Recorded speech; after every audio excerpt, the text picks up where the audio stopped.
No, I mean, I often say you have to be brave to come on this show because, yeah, we ask the uncomfortable questions. We really do. Well, So, that's okay. I'm good with that. I don't well, mind. I think the seriously, you truth do is realize important. you're like, in many ways, you're like the old time prohibition, like, freedom fighter, like, people should have the right to have a beer. And, because it's a prohibition going on right now. And that's, Ironically, I learned something the other day about. It's funny you should say prohibition.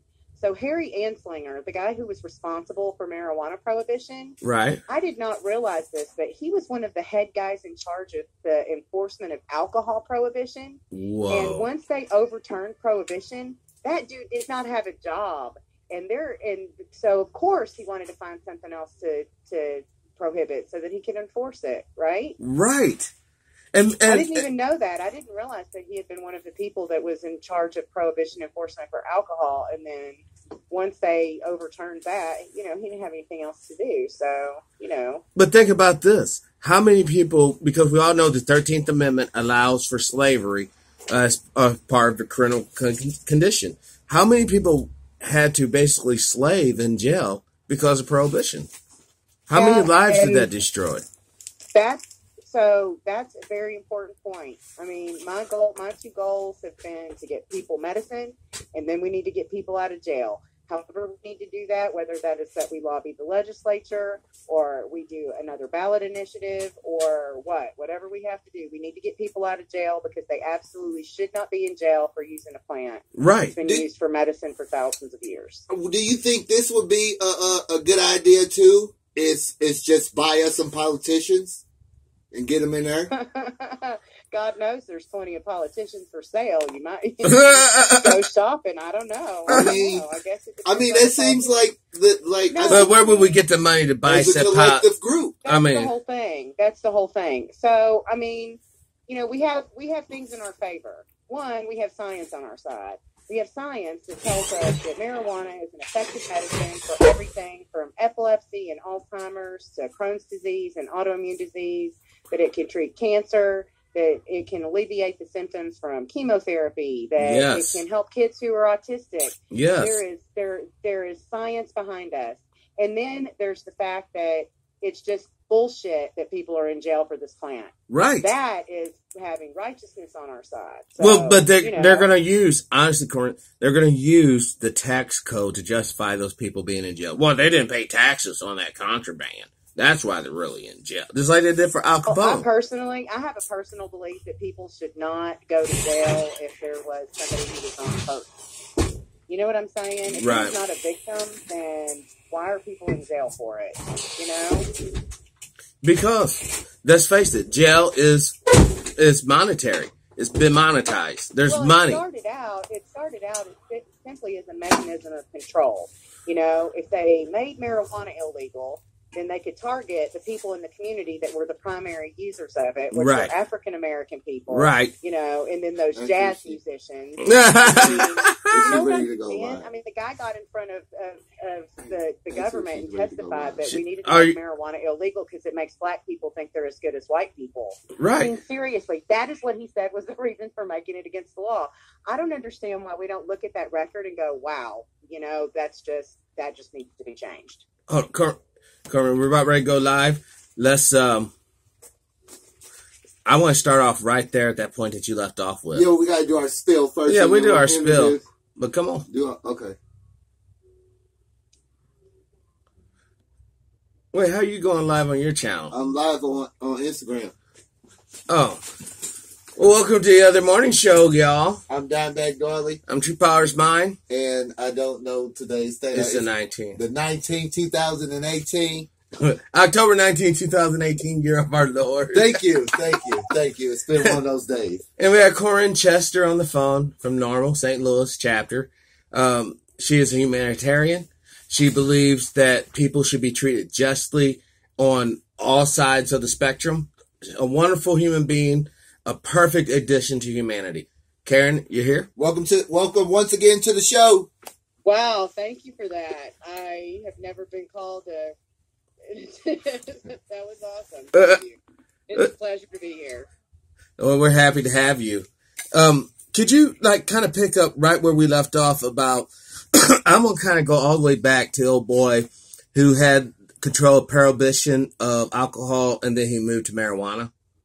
We're talking about Harry Anslinger, who was the original drug czar of the United States, and the fact that he was very primarily responsible for enforcing prohibition of alcohol, and then once they overturned alcohol prohibition, he didn't have a job anymore. So he started on the crusade to demonize marijuana, and he was extremely successful. So it was more or less him not really giving a shit what happened to the common man or woman, blue collar. He just wanted to keep his money rolling in for his family. Really could not speak to his motives. I mean, it was, the 1940s, and I was not even born yet. But I cannot look back and say that he was maybe a decent human being. So there's that. Well, and that being that, let's talk about the people who have been incarcerated due to the prohibition of, commonly known as marijuana right now, and we can actually draw a guideline or a comparison with people who were incarcerated due to prohibition of alcohol as well.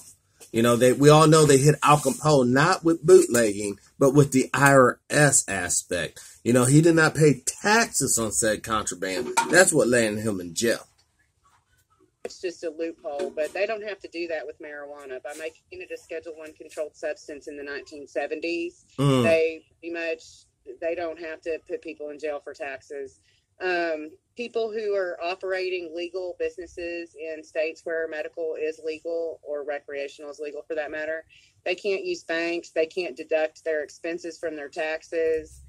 They cannot even operate like regular businesses so that they actually have a snowball's chance in hell of keeping their heads above water. So once again, the taxes are being used to suppress what the people want. Look at it that way. You know what I mean? Taxes were being used on prohibition alcohol. Well, consider that there's a 94% approval rating for medical marijuana in the United States of America, and the fact that they still have it listed as a Schedule I controlled substance kind of says it all. But then there's also the fact that the FDA recently approved a Pedalex, and they asked for the DEA to completely deschedule CBD, but they declined to do that. They rescheduled it to a Schedule V, but only if it is in an FDA-approved drug, which means that there is only one legal source of CBD in the United States, and of course, they handed that to Big Pharma. Wow. And they made sure that the price of a Pedalex would be equivalent to other epilepsy drugs. So it's a couple $1,000s for a bottle of CBD that you can buy in a health food store for $60. Oh my God. And what is a Pedalex? Is this used for primary seizures? And it's CBD oil. It is literally the CBD oil that you can go and buy in a health food store, for $60 or $70. It's CBD. It's good CBD. It works, but it shouldn't cost that kind of money. Wow. And the fact that the drug company is going to price it that way, they specifically said that they were doing that in order to keep the price around the same price as other epilepsy drugs. Part of the benefit of marijuana is that it can treat so many illnesses in such a cost-efficient manner. It does not cost a whole lot of money for a plant. Under Amendment 2, you would be able to have a small home grow. Under Amendment 3, you would not be allowed to do that. So, I guess that's really kind of what we were going to talk about today was the three, there are three initiatives on the ballot. And it's really, really important for people to vote for the best initiative. And so Amendment 2 is being put forth by New Approach Missouri, and it has a very broad scope of qualifying conditions, including things like Alzheimer's and epilepsy and intractable migraines, PTSD. But then it also has some catch-all phrases so that physicians can recommend marijuana for any condition they think can benefit from it. Okay. Anxiety. And then you can also grow 6 flowering plants. It has to be in a secure place and all that. It's very reasonable restrictions, but, Amendment 3 is being put forth by a personal injury attorney named Brad Bradshaw. He is out of Springfield. You've probably seen his commercials on the air. I seen him.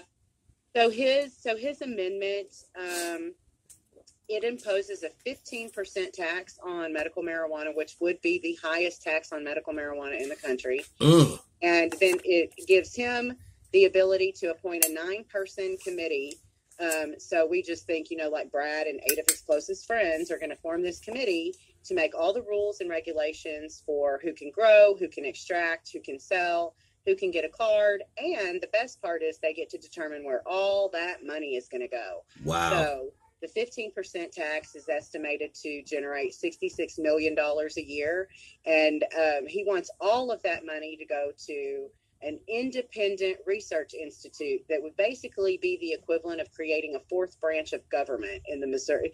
They wouldn't be answerable to the legislature. They wouldn't be answerable to the people. There would be no oversight, nothing. And he's going around telling people that they're going to do all this. They're going to find cures for diseases. And then when they get the patents on it, that they're going to be able to give everybody big tax refunds. But what he doesn't tell people is, 1, he's never done a day of medical research in his life. And number 2, $66 million is nothing compared to the billions and billions and billions of dollars that are spent in this country to try to cure incurable diseases. But the best part to me is the fact that he doesn't even want to look to cannabis for the answer. He just wants that to fund his research. When cannabis is the answer to all of those illnesses. So he's using it as an open-ended check. He knows there's millions of dollars involved. That seems to be what that seems to be. The only person that I've talked to who really, if you understand the differences between the initiatives, the only person I've talked to who likes Amendment 3 is Brad Bradshaw. Yeah. And I got a question. Like, I don't understand, like, when I feel like Colorado laid the groundwork of how you can get all this stuff in place. And every time I go out there, I've been numerous of times since it's been legal out there. A beautiful place to go. If you ain't never been to Colorado, go out there. It's pretty. When I talk to the locals, one of the first things they always tell me is about them getting the refund check, because the state is only allowed to collect so much money in tax revenue. Then they have to give that back to the people that live in Colorado. It's not even actually in his amendment. I mean, in Bradshaw's amendment, he's telling everybody he's going to give them tax refunds, but that's not even actually in the amendment. Right. One thing that's in his amendment is that it detaches the ability for localities or for the state to impose a sales tax, and that's actually unconstitutional. Excuse me. So he wants to. I was at one of the Democratic Club Committee meetings the other night talking about it, and he had a guy there talking about it, there's the way that the Constitution has to be amended is pretty specific, and you can't like write one amendment that is about like 10 different things. Like, I couldn't do an amendment that legalized marijuana, prohibited gambling, and regulated indoor smoking like all at the same time. They have to be done separately. Does that make sense? Yes. Okay, so he wants to change the Constitution with this amendment and have it affect other parts of the amendment. So, for example, it is unconstitutional for him to impose this tax and not allow localities to collect their sales tax. If, like, I live in Hillsborough, okay, so if Hillsborough is going to have a dispensary, then the city of Hillsborough should be able to collect some sales tax. Right. They are gonna have to provide services for that business because it's in their community. So that's going to involve, like water, sewer. Right. You know what I'm saying? So it kind of sounds like they're trying to get the Walmart treatment. Well, what will happen is that they'll pass this and then it'll be challenged and it'll go to court, because they've put things in their amendment that are actually unconstitutional. I know it's very weird and difficult to understand, but anyway, so it's the big fear that I have as a patient, and that is that we get to November 7th and Amendment 2 is passed and Amendment 3 is passed and Prop C is passed. And then depending on what those numbers look like, we're going to go to court. So my hope really is that people will vote yes on 2, no on 3, and no on C. And then if we can get a large enough margin, then Bradshaw won't have stranglehold. Yeah, I mean, he won't be able to challenge us in court. If it's a very close margin, he could tie us up in court forever. And it's really important that patients who are in need, who have illnesses that can be treated with marijuana, have access to that as quickly as possible. Mm-hmm. And the fastest way for that to happen is for us to do this and just win by a landslide. If we could keep Amendment 3 under 50%, that would be even better. You require 50% plus one vote to pass in the state of Missouri. So if we could keep him under 50% and we can pass, and all indications from polling and all of that right now indicate that the state of Missouri is more than ready for medical marijuana. Yes. Medical marijuana is coming in November. There is not going to be a whole lot that can stop it. What we have to decide right now is what that's going to look like. And I really hope that it looks like Amendment 2. Yes. So let's repeat that, Karin. Yes on Amendment 2, no on Amendment 3, and no on Prop C. Yes. 2 no's and 1 yes. Because when I look at this, all these propositions and amendments, and I see how other states have implemented this stuff, it's like, I don't understand how, like, a lot of states get this stuff wrong, because it's a lot of money to be made. Crap, I'll tell you how they get it wrong. They don't have consistency in their regulatory process throughout the state. California is a perfect example. I look at Illinois, too. The regulations are determined by the localities, and that makes it a lot more difficult. And under Prop C, that's exactly what would happen. So not only would you have to get approval from the state to open, say, a cultivation facility or a dispensary, you'd also have to get local authorization. So under Amendment 2, localities cannot prohibit the presence of marijuana businesses.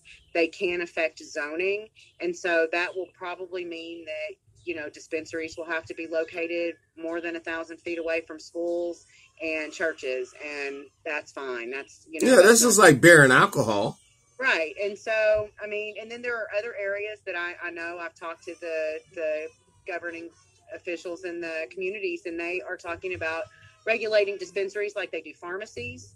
That makes sense. That makes perfect sense to me. So if you could put a Walgreens there, then you could put a dispensary there. Yes. And we're not talking about no reaper madness. People aren't going to be acting crazy. We're talking about things that could actually cure so-called uncurable diseases. And my whole thing, it just sucks. And it's like, the only reason I feel like this is something easy that should have already been in place. But then I look back and I'm like, I'm in Missouri. And I hear that all the time. I hear half the people say Missouri will be the last. We talked about this last time I was on your show. Yeah. Half the people say Missouri will be the last one to legalize, and the other half says we should just have full legalization and treat it like a tomato plant. And it's like, one of these things is not like the other, y'all. We can't. We can't have it both ways. Missouri won't be last. Missouri will be next. Well, I'm hoping so, and I'm pushing forward. I'm pushing forward because I know it's like. And I keep up bringing up Colorado because I've been there numerous of times, and he loves Colorado, right? Everybody loves Colorado, right? Yeah, yeah. I enjoy going up into the mountains. Colorado has a really good. They have a really good system of regulations in place, and we can take what they have done and we can learn from their mistakes and we can make it better. And it's really important as we go forward that we look to states like Colorado and Oregon and Washington, and we look at the things that they have done and the things they haven't done, and we really try to learn from that. We don't need to reinvent the wheel, but things can be tweaked and improved, and I think that all of that will work out. The Department of Health and Senior Services, these are people that are involved in the medical community. And I just feel like if they have even a little bit of an education about medical marijuana, that they see the value of it and how many people it can help. And I just really have to believe that their knowing that will make it so that they will work hard to make sure that patients have medicine. Right. And that's the problem that it always makes me think like when people are like, when they say like, when I run into people that's so anti-marijuana and stuff, it feels like they're not even being genuine about it. But isn't there a bigger issue here at hand, folks? Didn't this country come to a bigger crossroads when the states were saying one thing and the federal government was saying something totally different? Because last time I checked, marijuana is still a Schedule I federal drug. Oh, it absolutely is. This is actually a subject I give a great deal of thought to. I wonder if the DEA has ever been audited. I really, we have the FDA saying that they're beginning to recognize the value of medical marijuana, and then we have the DEA saying something exactly contradictory. Right. And the DEA is the one that has scheduled it, and that by making it a Schedule I has said that it has no medical value. But the FDA says, yes, it does have medical value. So they can't even agree on it within the government, within their own, you know what I mean? Yeah. Right. Within their own entity, there's disagreement. But the bottom line is we run into issues where perhaps the federal government, they want to bring down the hammer, could start busting people, ascertaining the dispensaries records, going and getting private citizens because they know they came in contact with said chemicals, and it could be all totally legal because the federal government has determined, not your state or local or county. Yeah, but I don't think that's ever going to happen. It has happened back in the Civil War days. Normal advocates for marijuana in general to be treated and regulated like alcohol. It's safer than alcohol, and you cannot die from an overdose of marijuana. You can not only die from drinking too much, but alcoholics who try to quit drinking can die from not having it. The withdrawals from alcohol are brutal.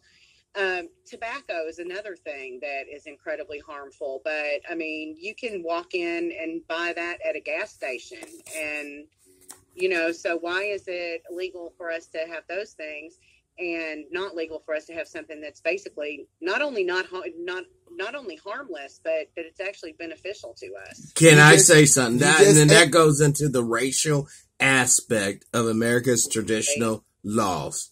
Absolutely. And because marijuana is used at about the same rates, racially across the board.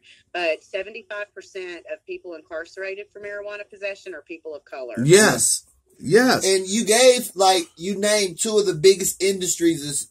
It puts up probably the most money out of all the resistance that these medical marijuana propositions and amendments come across. Is big tobacco and alcohol companies.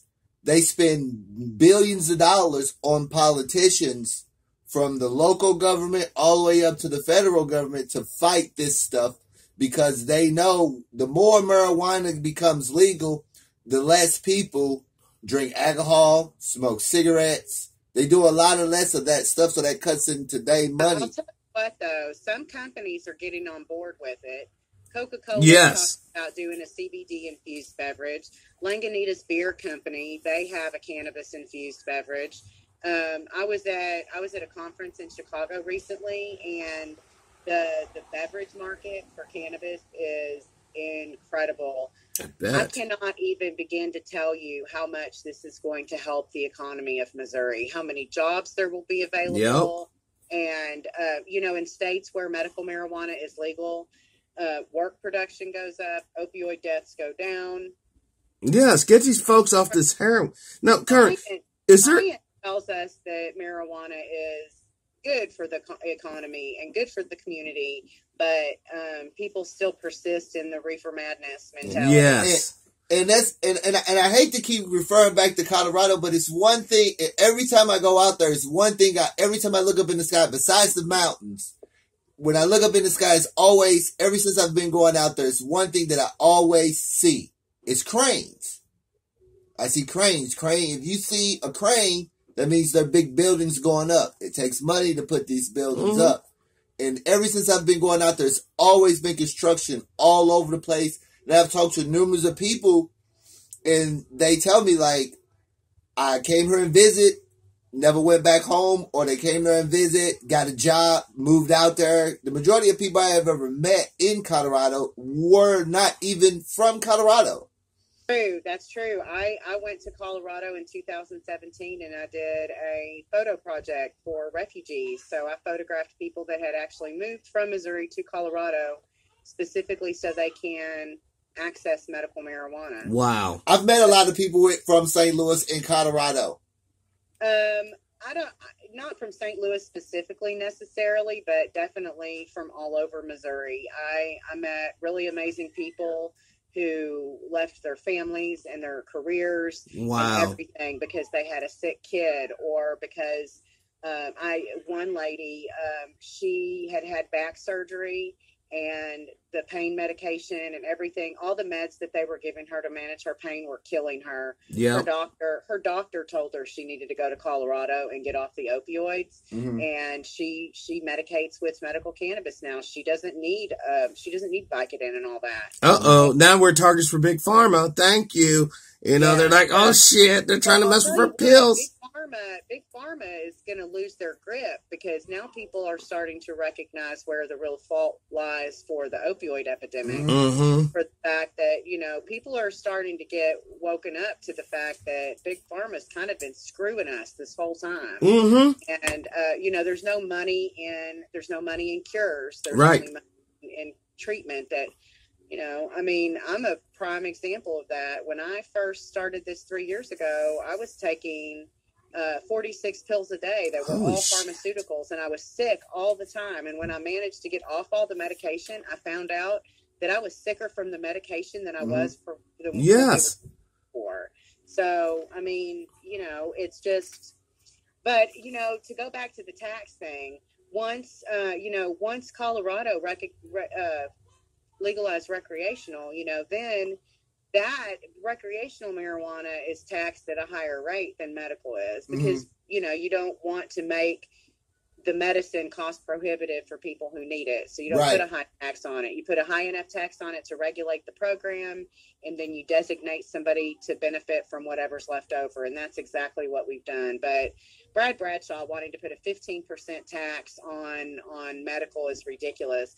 And then if he gets sued, and he's almost guaranteed to get sued because he's not allowing the state to collect sales tax or localities to collect sales tax, then you're talking about a 15% tax plus whatever the local tax is, so 5 or 6%, plus the state tax, which I think is like 4.2 or something like that.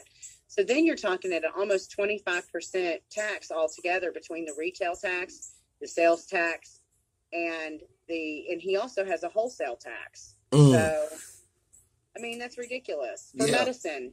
But he's doing that not for ridiculousness. He's doing that for personal gains. For his foundational gain. So he can sit there and possibly get a prize or something. They will tell you that he is not going to personally gain anything financially, that he can't be paid. But I know this. I know that his entire amendment caters to his agenda. Yes. It does not cater to the needs of patients. One of the things that really indicates that is the fact that in his scope of qualifying conditions, the diagnosis of PTSD, which is very common for veterans, you actually have to jump through more hoops to get a recommendation for PTSD than you do for something else. Now, why would you make it more difficult for one person to get medicine than you do for another? Right. And why would you make it more difficult for veterans to get medicine? Oh, I know why. So that they can insure those pill sales from the veterans. Because he is simultaneously trying to legalize marijuana, but he's also still promoting the reefer madness. He does this by saying things like, we're going to have violent felons growing marijuana, and people are going to be able to grow their own and all that. He says that his amendment has no home grow, like that's a good thing. But I will tell you what, I really think that people have the right to grow their medicine in their garden. Yes. Right. Yes. Why should they not be allowed to do that? I mean, it absolutely just flies in the face of everything that the Constitution stands for. Yes, independence. Prohibit the use of a beneficial plant for your own medical benefit. Well, because it helps the economy by Big Pharma selling you and your little kids and your husband and his buddy all these opioids that messes up their intestines, and they won't be able to crap like normal, but that's irrelevant. And then once we get them off of that prescription, they can go down to Rico or whoever and get the China Brown and go ahead and shoot it up in their veins. And then we have needles all over the community. That's what they want. I don't even know how you got there, but okay. Well, think about it. I get there because we have all these needles and junkies everywhere. And guess what we get? We get criminals. And then during election year, we get politicians to run out talking about this is how hard we are in crime. We got this little dopehead off the street, this little dopehead off the street, because most of the is that people who use heroin, marijuana is an exit drug for opioids, and heroin's an opioid. Right. 75% of heroin users got their first fix from a prescription from a doctor. Yes. Yes. Yeah. That's what it is. Right there. Cannabis to get off of opioids. It's an effective pain alternative. It is safer. You cannot die from it. The problem with opioids is that the amount of medication required to treat pain is so incredibly close to the amount of medication it takes to kill you. Wow. That, that one night when your pain is just a little bit worse. So you just take that extra half of a Vicodin and you don't wake up in the morning. And all we're trying to do is get a good night's sleep so you could go to work the next day, so you could function. We're not talking about people who are shooting up in the alleys here that are dying from opioid overdoses. Most of the people dying from opioid overdoses are getting their stuff out of a prescription bottle. Yes. You're right. It's all by design. Yeah, because people believe that that's safer. They believe taking that pill is safer than, No, anything that man make will kill you, especially their medicine. That's because for years people heard, just say no. This is your brain on drugs. Yes.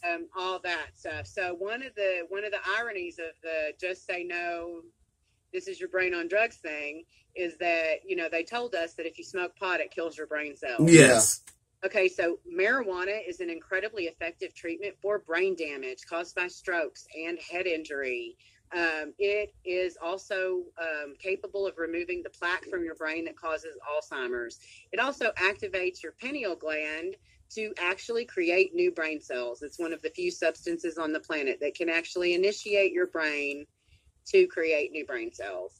But we were told everything that we were taught about marijuana was the opposite of the truth. Yep. They told us it was dangerous, and it's not dangerous. It's incredibly safe.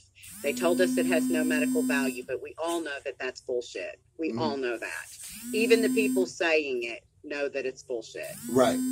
Yeah. The most dangerous thing about marijuana is that it's against the law. There it is. No, there it is.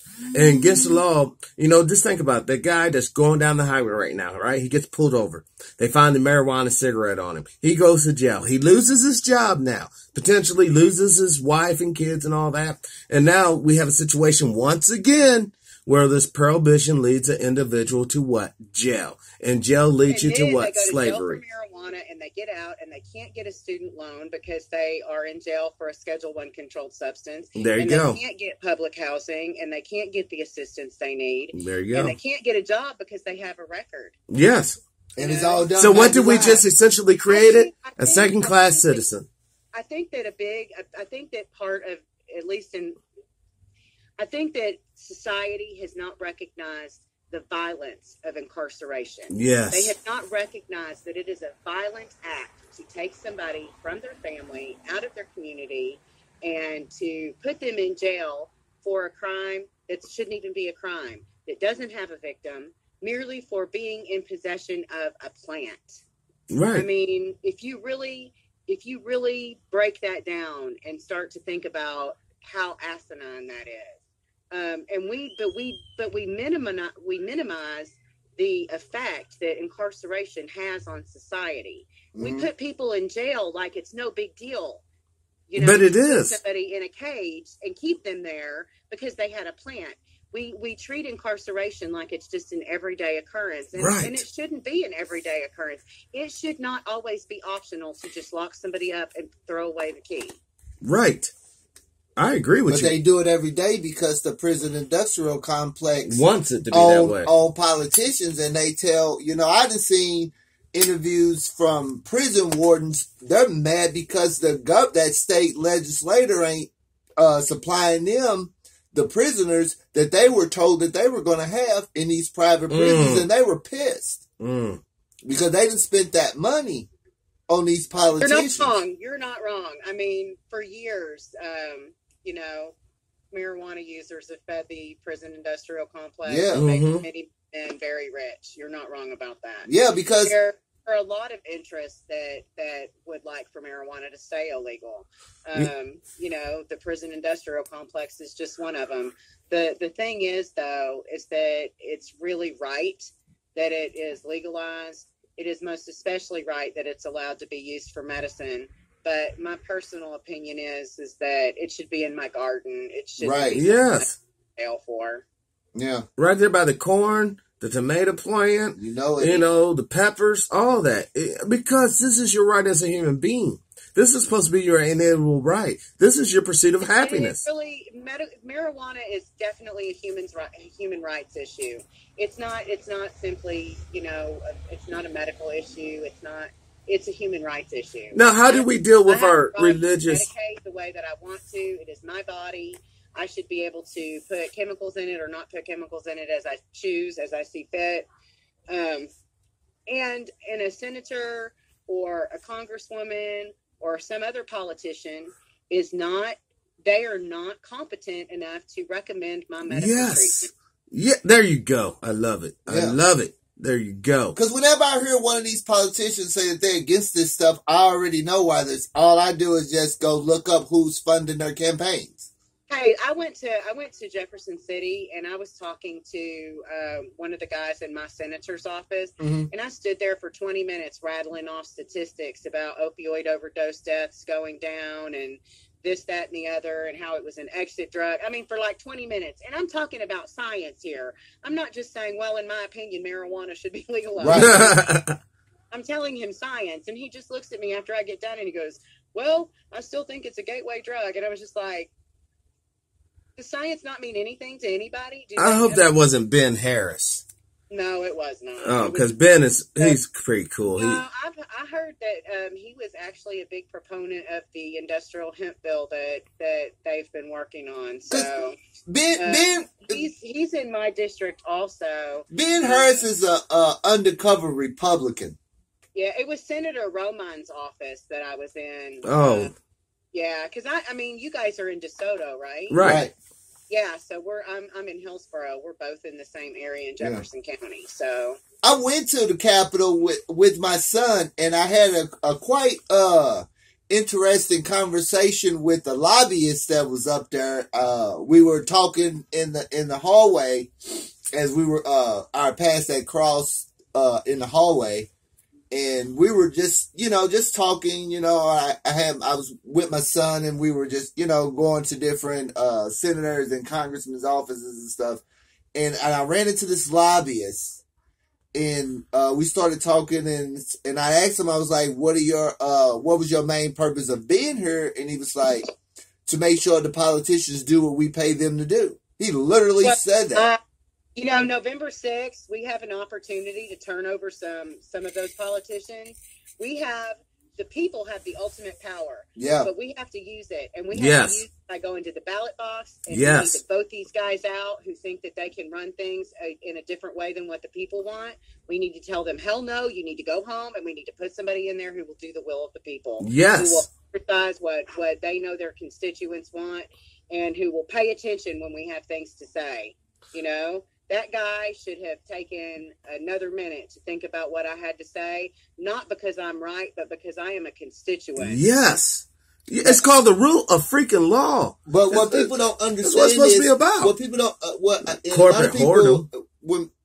I really feel that people don't have the concept of when these corporations give these politicians that money, they're going to go tell you whatever they want. You never listen to what a politician. Look at their record. Look at their voting record. Look at the record, especially if they are an incumbent. If they're running for re-election, go find out who funds their campaigns. Yes, and that's the agenda you're going to get. You're not going to get anything else. Right. You're right. Their voting record speaks for itself. Just like Claire McCaskill, go. She going around Missouri, been doing all these town halls, like literally lying to people, literally flat out lying. If I go to her record right now, ever town halls to address whether or not that's true, but I typically have the opinion in general that most politicians are less than completely honest with. Oh yes, and I just want to add about. Changing the way society looks at this thing. Because where I live at, it's, heavily Catholics. A lot of, Catholics live around here and religious people in general. And a lot of religious people, when you talk about issues of marijuana, they have like it's just a sin. It's bad. There's like. I think it's ironic that the Bible says you shouldn't drink alcohol, but it nowhere says that you shouldn't use cannabis. And there's also some evidence that the anointing oil that Jesus used had cannabis in it. And then there's also the argument that I would rather trust a medicine that God gave me rather than a medicine that man gave me. Yeah, but that might be... I love talking to Christians about cannabis because there is absolutely no way that you can convince me that it's ironic. They put what the will of the government is. Yes. God. Yes. But it goes back to religion doesn't require thinking. So I never heard it put that way, but religion doesn't require any thinking at all. They will throw you out of there, out of that church. They will literally throw you out of that church if you go in there thinking. Yes, I've been thrown out of church. Not religious. So. Thinking is not required. But we got to understand, though, there's a lot of religious voters out there. So in order to affect our agenda. What they need to do, I think that what people who are really religious, and I know a lot of people who really seek to do God's will, and that's important in their life. And I think that they really need to ask themselves if God gave us this plant so that we could make it illegal and put people in jail for using it, but then we can hand them a pill that the government says is okay, but it will kill them. Wow. Yeah, I think the best method that way with religious people is to just use their own religion against them because they don't know what's in that book. But I guarantee you, if I open that book, I can find some patches, some scripture in there that will side with marijuana. I'm pretty sure. Well, the Bible does say that God gave us all the herbs upon the earth to use. And she is absolutely right about the somewhat of prohibition of alcohol. Oh yeah, I know. But and people try to cheat that by communion. Jesus turned the water into wine. Yeah, but you got to also you got to also realize too when you're dealing with, especially with a lot of religious people, they only really know about what their pastor has told them. Right. Like they've never read the Bible or anything else. So if you know your Bible, then you can quote some scripture that benefits marijuana or show them. And I just think that you got to duke them. You have to trick them. No, the trickery don't work. I like what she said. Just use honesty, use reason and logic. That's not going to work. Most people are reasonable and logical, especially when you bring in grandma or their son or daughter. But religious people don't use logic and reason. Okay. They use faith. Faith is starting to wake up, though. I really yes. There you go. People are starting to wake up to it. People are. Well, I hope so. It's like we're all trudging around, just like doing what the government says, and yes, they said it's bad, so it must be true. But people are starting to realize that it's not true, that they've been deceived and they've been lied to. Mm-hmm. And some of the people who are doing the lying, they're just telling the lies that they were told. Right. They don't even they're know. repeaters. They don't even know how wrong they are because they didn't bother to do the research for themselves, There it is.